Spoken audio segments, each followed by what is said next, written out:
¿Qué tal amigos? ¿Cómo están? Espero que muy bien. En este vídeo, a petición de muchos suscriptores, vamos a ver el efecto de las sombras sobre los paneles fotovoltaicos y lo que es más interesante a la hora de proponer una instalación es calcular la distancia a la que debemos de colocar el panel fotovoltaico respecto al obstáculo para que dicho obstáculo no proyecte sombras sobre el panel.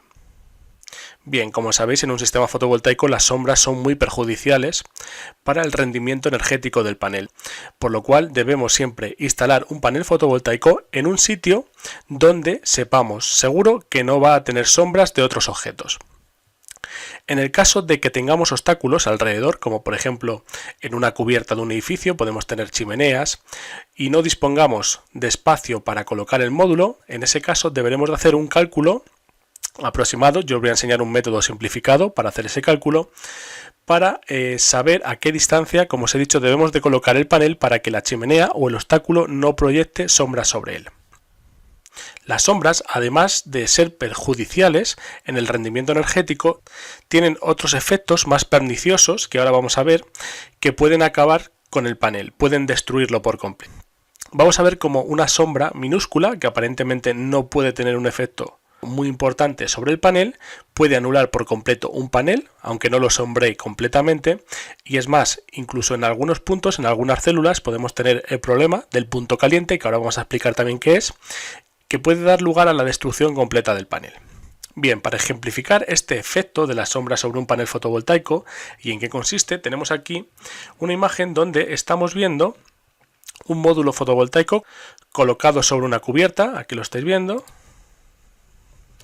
Bien, este módulo tiene a la izquierda un obstáculo, en este caso puede ser una chimenea, como veis, que proyecta esta sombra sobre la cubierta. En este caso todavía no está afectando al panel, pero a lo largo del día esa sombra se va a ir moviendo, se va a ir alargando, como vamos a ver, y al final acabará incidiendo sobre el módulo fotovoltaico. El módulo fotovoltaico, por construcción, las células están conectadas en serie, ¿vale? Cada cuadrado que vemos aquí es una célula fotovoltaica y esas células están conectadas en serie una detrás de otra formando cadenas, todas conectadas en serie, de manera que vamos aumentando su voltaje con cada una de las células y al final aquí tenemos los extremos de conexión del panel. Esta línea amarilla nos informa de cómo están conectadas todas las células fotovoltaicas del panel, en serie una detrás de otra formando cadenas, como os digo, y aquí tendríamos un borne positivo y aquí el negativo, por ejemplo. Pues bien, a lo largo del día la sombra que proyecta esta chimenea se va extendiendo y aquí vemos en la imagen B cómo las dos primeras columnas de células fotovoltaicas ya han quedado anuladas debido al efecto de sombreamiento que provoca el obstáculo, en este caso la chimenea. Veis cómo es una pequeña parte afectada, la que se ha sombreado, pero debido a esa sombra la corriente ya no puede circular por estas cadenas de células y por lo tanto estas dos columnas han quedado anuladas, ya no producen energía en el panel y como vemos la zona afectada es mínima por la sombra. Los fabricantes, que saben del efecto que producen las sombras en los paneles, incorporan en los paneles lo que se denomina diodos de bypass. Aquí tenéis el símbolo, este triángulo de color verde que veis aquí en el círculo, este es el símbolo del diodo y este diodo lo que hace es puentea la corriente que va a pasar por el panel, crea un bypass que lo que hace es puentear, y digo puentear entre comillas, estas dos columnas que tenemos aquí. Es como si no estuvieran en el módulo fotovoltaico y ahora solo están produciendo energía estas cuatro cadenas que vemos aquí conectadas con el cable amarillo. Si no tuviéramos el diodo de bypass, todo el panel estaría anulado. Por lo tanto, como os digo, el fabricante suele incorporar en los módulos de tamaño medio grande un par de diodos o incluso más, dependiendo del número de cadenas que tenga, para proteger el panel contra sombras parciales. Bien, pasamos a la imagen C, que sería esta. Como vemos, la sombra a lo largo del día ya se va extendiendo y ahora ya no solo afecta a las dos primeras columnas, sino que también afecta a la tercera y a la cuarta, a estas dos que vemos aquí, y las ha anulado. Debido a la existencia de los diodos en esa tercera y cuarta columna, pues permite el bypass de la corriente y en este momento solo están produciendo energía eléctrica la columna 5 y 6, que vemos aquí unidas con el cable amarillo. Por lo tanto, un panel que en este caso tenía 8 columnas, 8 cadenas de células fotovoltaicas, debido a la sombra parcial que produce esta chimenea sobre el panel, han quedado anuladas las 4 primeras columnas de células fotovoltaicas, las 4 primeras cadenas, y solo está produciendo energía la parte de la derecha que vemos del panel. Si la sombra se sigue extendiendo a lo largo del día, como es el caso, va a llegar un momento que anule el panel completamente. Como veis, la sombra es parcial. Podríamos pensar que esta parte de arriba, que está libre, podría producir energía, pero debido a la construcción del panel, como os digo, y que las células fotovoltaicas están unidas formando cadenas, como veíamos aquí al principio, pues esta sombra parcial, que como veis ahora afecta a todo el panel, anula la producción energética de todo el panel. Por esto es muy importante a la hora de hacer una instalación hacer un correcto cálculo de sombras y evitar que cualquier obstáculo produzca sombras sobre los paneles por mínima que ésta sea. Vamos a ver a continuación el problema del punto caliente. Como os comentaba antes, en esta fotografía, es una fotografía de infrarrojo, una fotografía térmica, donde a través de una escala de colores que veis aquí, desde 98 grados centígrados hasta 29,2, que es el color azul, el frío, pues aquí tenemos esta escala cromática de temperaturas. El color nos indica la temperatura. Bien, como veis en la imagen, tenemos un módulo fotovoltaico compuesto por células. Cada cuadrado de esto es una célula fotovoltaica, están conectadas en serie, formando cadenas, como hemos visto. Y aquí en este panel tenemos una sombra que también es mínima y podríamos pensar que no tiene mucha importancia sobre el panel. Aquí veis la sombra, debe de ser un mástil de antena o similar. Y como os digo, aunque es mínima, tiene una repercusión muy importante en el panel. Si nos fijamos la temperatura que tiene el panel en cualquier punto, aquí estáis viendo SP2, TEN 50.1, estos son grados centígrados, 50 grados centígrados, tiene el panel en este punto, que vemos aquí marcado, pero si nos fijamos aquí, tenemos un punto rojo, esta célula está muy caliente, está a una temperatura de 100,9 grados centígrados. Y esto es lo que se conoce como punto caliente. Debido a la sombra que tenemos aquí sobre el panel, esta célula, bueno, y esta también, como veis aquí de color amarillo, están anuladas. Es decir, por aquí no puede circular la corriente eléctrica porque debido a la sombra, esta célula no produce energía, sino que está consumiendo la energía que procede del resto de las células fotovoltaicas del módulo. Es decir, esta célula ya no se comporta como un generador de energía eléctrica, sino que se comporta como una resistencia. Y lo que hace es que toda la corriente eléctrica que le llega del resto de las cadenas de las células fotovoltaicas se consume en este punto. Es una resistencia que lo que hace es incrementa su temperatura. Y se incrementa tanto que puede llegar a destruir el panel. Existen muchos casos en los que el problema del punto caliente se producía una sombra que en principio no parecía afectar al panel, pero esta sombra lo que provoca es la destrucción de esta célula porque alcanza temperaturas muy altas, debido a que se comporta como una resistencia. Por lo tanto, ya hemos visto primero cómo el problema de las sombras, aunque sean parciales, pueden anular la producción energética de un panel, y además tenemos el problema del punto caliente. Una sombra, por pequeña que sea, puede anular una célula fotovoltaica y esa célula ya no se comporta como un generador, sino que se comporta como una resistencia, consume la corriente que le llega de las otras células y se calienta muchísimo, pudiendo degradar y estropear todo el módulo fotovoltaico.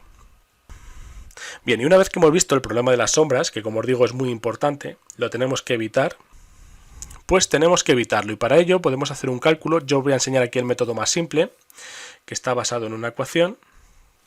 Bien, y el objetivo de este cálculo es saber a la distancia que tenemos que colocar nuestro módulo fotovoltaico del obstáculo. El obstáculo puede ser o un obstáculo discreto, como hemos visto, una chimenea de altura h, o por ejemplo esta cornisa, una cornisa que pudiéramos tener en la fachada. Aquí vemos los módulos fotovoltaicos, o también puede ser una fila de módulos fotovoltaicos que tenemos delante de otro módulo.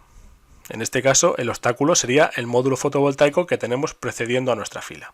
Siempre vamos a caracterizar el obstáculo por su altura, como veis aquí, respecto a la horizontal donde está el módulo. Por lo tanto, nuestro objetivo es calcular la distancia D en metros, las unidades son muy importantes, como sabéis, a la que debemos colocar el módulo para que el obstáculo no produzca sombras sobre el módulo fotovoltaico. Bien, aquí lo tenéis descrito. La distancia D de separación en metros entre filas de paneles o un obstáculo será igual. Bien, y aquí tenéis D, que es esa distancia en metros a colocar el panel respecto del obstáculo, y es igual a K, que es una constante que ahora vamos a ver cómo se calcula, por H, sabiendo que H es la altura que tiene el obstáculo. La altura respecto al nivel horizontal donde vamos a colocar el módulo. Como ya sabéis, si fuera en este caso, el módulo lo vamos a colocar en este nivel horizontal, trazamos aquí la recta, el nivel del suelo y calculamos H. H, por lo tanto, ya lo conocemos porque lo medimos directamente, y después necesitamos saber una serie de datos. Primero, la latitud del lugar. Aquí vamos a introducir la latitud de forma manual. Por ejemplo, en España vamos a suponer que estoy en la latitud 41 grados. Y como ves, ya ha cambiado aquí el cálculo. Y la altura del objeto, o el obstáculo, o la fila de los paneles, vamos a suponer que fuera 2 metros. Bien, y aquí nos muestra el resultado. El resultado con estos valores, tanto la latitud como la altura, es que la constante K es igual a 2,05 metros y la distancia, que esto es lo importante, a la cual debemos colocar el módulo fotovoltaico del obstáculo, es de 4,10 metros. Bien, por lo tanto, con este simple cálculo, introduciendo aquí la latitud, la altura del obstáculo, nos da aquí la distancia a la que debemos de colocar la fila de paneles fotovoltaicos o el panel fotovoltaico para que el obstáculo no produzca sombras sobre el panel. Bien, como veis, el cálculo es muy sencillo. Lo único que nos queda por saber es cómo obtenemos este valor de K de constante. Y esto es una fórmula que tenéis aquí arriba. K es igual a la inversa de la tangente de 67 grados menos la latitud en grados. Como sabréis, en Excel, para los ángulos de los cosenos del seno y la tangente, tenemos que indicar el ángulo no en grados, sexagesimales, sino que tenemos que hacerlo en radianes. Como sabéis, 2π radianes es igual a 360 grados. Y lo que tenemos aquí es el factor de conversión, 2π dividido entre 360, y de esta manera pasamos 67 grados sexagesimales a radianes. Y aquí igual, aquí lo que estamos haciendo es tomando el valor de la latitud en grados y lo pasamos a radianes. Y una vez que lo pasamos a radianes, hace el cálculo de la constante K. Otra manera de calcular K es utilizar este gráfico que tenemos aquí, os lo voy a mostrar a continuación. En este gráfico tenemos en ordenadas la constante K en metros, como veis aquí las unidades, y en abscisas tenemos la latitud en grados. De manera que si entramos por aquí, vamos a buscar nuestra latitud, en mi caso sería 41 grados, pues 41 grados, vendríamos a este punto, aquí Excel nos da directamente el valor, como veis, que está calculado, pero podríamos leerlo directamente aquí, y para este caso concreto sería igual a 2,05. Y así obtendríamos de una forma gráfica el valor de K. Entramos por la latitud, vamos hasta el corte con el gráfico que vemos aquí, y aquí, aunque nos indica el punto, lo podemos calcular de manera aproximada, siempre por exceso, y es de 2,05. Si volvemos aquí, vemos que la K que nos daba es de 2,05. Excel lo calcula hasta con 4 decimales de una forma más precisa para hacer el cálculo, y al multiplicar la altura, que es igual a H, del obstáculo, que podría ser incluso de 3 metros, por ejemplo, por 2,05, obtenemos la distancia, que ya hemos visto, a la cual deberemos de colocar nuestro módulo o fila de módulos del obstáculo para evitar que el obstáculo proyecte sombras sobre los mismos. Como siempre, espero que os haya gustado, os haya parecido interesante y nos vemos en un próximo vídeo. Un saludo.